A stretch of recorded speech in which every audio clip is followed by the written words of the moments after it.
Good afternoon on what is a bright, sunny and mild day. It is Saturday the 16th of October. I'm in the Nook with some parcels. Here we go. And the last parcel I'm going to open today is from GM Games in Medville, Pennsylvania. Okay, here we go. So let's get to it. Okay.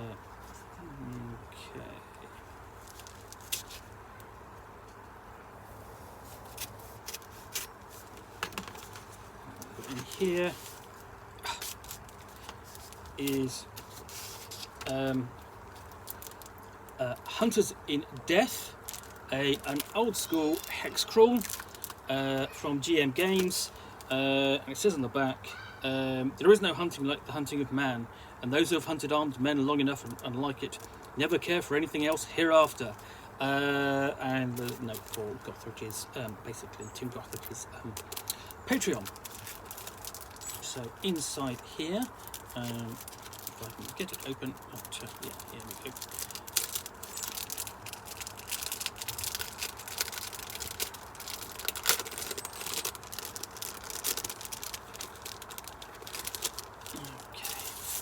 Right, so again, feels a bit rough, but it's got a nice sturdy cover on there, card cover. I always like a good card cover on a book, and basically, and conversely, I don't like it when you've just got a paper cover because it doesn't feel right. But yeah, this is written by Tim Shorts, and it says, holy shit, I did it, ZineQuest, Kickstarter, that was the thing, crazy and exciting. I took some of my gaming friends along for the ride. They text me at work as I hit another milestone.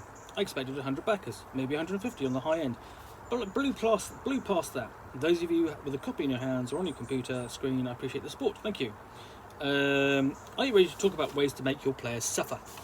Good. Hunters in Death is set in my campaign world, the Combe Forest. I mix horror, suspense and mystery into my sessions. Along with those elements, I like to weave connections between the world and the different adventures. You'll see critical elements in the adventures and random encounters that can have an effect on future events. Okay, I'm ready to set this ship to sail. I hope you and your friends and the excitement of rolling a d20 at 20 at the best possible moment, and the laughter of rolling one at the worst. Latter is a skill I've perfected. Thanks again, everyone. And I'll present you with Hunters of Death. So you've got referee notes, organisations, Hound's Head, Gods, area map, and so on. So we open up with referee notes. Okay, so it's a sandbox Hexcrawl, deadly old school setting. There's no adventure path, no preset route for the players to take, or any preset outcome. Any adventure can be done at any time. These adventures are not written with game balance in mind. Their encounters will annihilate a party should they choose a frontal assault. Running away is a viable and wise decision. Okay, basically it's a framework to handle sort of like old school adventures. And it's written for use with old school essentials from Necrotic Gnome, which is a retro clone based upon basic Dungeons and Dragons, the BX version from 8081 by Moldvay and Cook. If you've not got a copy of Old School Essentials, I do recommend you get it because it's lovely. Basically, the publisher author has reworked the rules to present them in a very clean and accessible fashion. So we've got rules in here on monsters, on Viz, which is the physical manifestation of magic, harvesting, silver standard, hard silver, basically the money, identifying magical items, and so on. Notes on the gods before we get into a location. It's Hound's Head, complete location, nice clear map. I mean, what Tim Shorts does as part of his Patreon, he does little releases regularly that amount to essentially a fold-up pamphlet or just two sides on thick card, that sort of thing. And sometimes he's had some extra, and he's been kind enough to send those out, and they're really nicely done. And we've got so that's the start. And we get on to side jobs, so tasks such as a Northman weapon. Blake is in need of a few Northman weapons.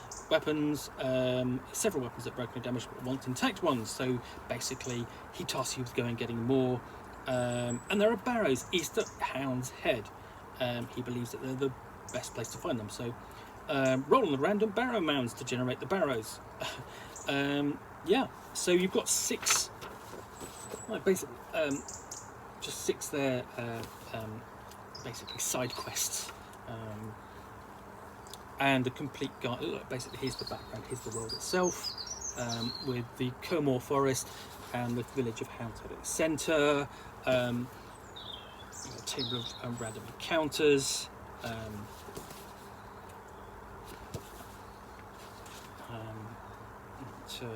And then we have different locations. And one of the things on the map is you see there are little X's, and they're all known barrow mounds, or fields where barrow mounds may be found. Yep. So random encounters range from Giraranu Gate, a natural arched rock formation. There's an ancient sentience to Knowles, Wolves, Sturges, Standing Stones. And more owlbears, grimlocks, bobs, individual monsters, harpies, and more. So there's like sort of elements of horror in there. Random barrow mounds. There we go. Tables for creating those, so the GM can basically create those more or less on the fly, or have some ready to present to her players.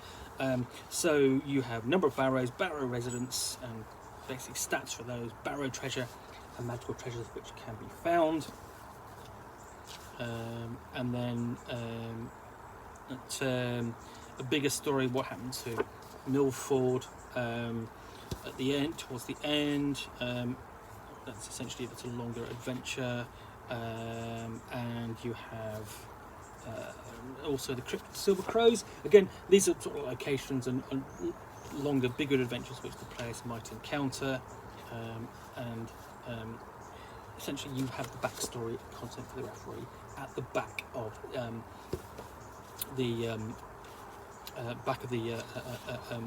little fanzine, because essentially one of the interesting things that's happened as part of ZineQuest is it's gone from here's a fanzine in the traditional sense, where here's a medley of content of here's some monsters and some spells and some treasures, in a dungeon, and a story about what I think about what the OSR is all about, to actually providing content, complete content in a book, in the fanzine format, in the so like this.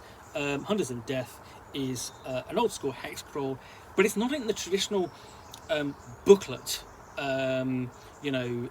which would be sort of like 60 pages or more, and square bound. I mean, the thing, for example, a Slumbering Ursine Dunes is an example of a tradition of a hexcrawl like that, although obviously Slumbering Ursine Dunes is actually a point crawl, but that's the format rather than necessarily the nature of the sand crawl versus point crawl. This is created as part of the fanzine. It's in a fanzine format, so it's 32 pages, fairly slim, packed with content, and it's all focusing on one thing. And again, that's a trend that has come up time and time again in the most recent couple of ZineQuests, because we've been up to ZineQuest 3.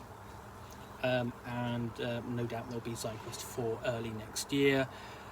And the other trend, of course, is using this format, the fanzine format, as a role-playing game. In fact, I have so many of those sort of like in a bag behind me on basically at my desk, that I will be doing essentially a whole fanzine focus series, just looking at fanzines as role-playing games.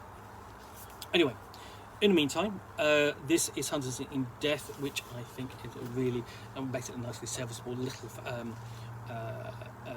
exploration boat where you can just drop into your world, or begin exploring Tim Short's own world, low-level characters working their way up, or indeed because it's for old school essentials. Old school essentials means that it's a very simply presented retro clone, and they're all compatible.